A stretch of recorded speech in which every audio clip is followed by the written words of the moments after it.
Hey everybody, what's going on? Before we get started with today's video, as always, hit that subscribe button and turn that notifications bell on so that you get notifications right away when I post videos. I think we're going to have a little fun video today. We're going to talk about Jeff Gorton and kind of try to dig into his mindset as to what he's thinking about the current state of the Montreal Canadiens and some of the moves that he might potentially make in the coming months. I don't think it's a secret to say that being involved in the hockey operations department like Jeff Gorton is in Montreal is one of the toughest jobs in hockey and maybe even in all of sports in general. But Jeff Gorton has some interesting things he's going to have to take care of over the coming months, and I really do believe he's going to surprise some people with some of the moves that he chooses to make. Obviously, one of the biggest decisions that is going to come likely in the next couple of weeks is who Jeff Gorton and company are going to hire to be the next general manager of the Montreal Canadiens. I also don't think it's a secret to know that Jeff Gorton is probably going to be the biggest voice in the Montreal Canadiens organization and have the final say in the hockey operations department. But who he chooses is going to say a lot about how the Habs are going to be run for at least the next 5 seasons.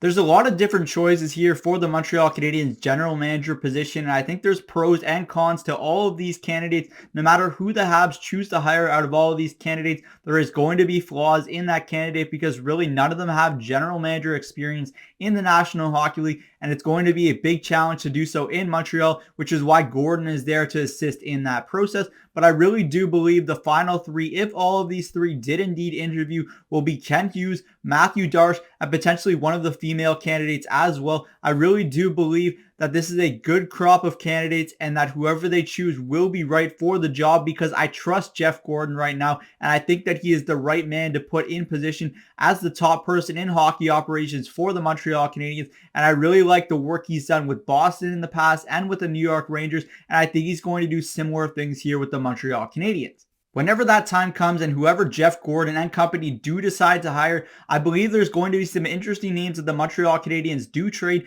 and I think 2 of those players at the top of the list right now could be Yoel Armia if he does have a marketplace. I just really don't believe that Jeff Gorton is going to have a positive impression of him, and I think that the Montreal Canadiens will be better off moving him. I know we've seen Yoel Armia at his peak like last year in the postseason, and I do believe he is a solid player, but I don't think he's ever going to live up to that contract with the Montreal Canadiens. I think Jeff Gorton would be wise to try to move that contract before it gets too late.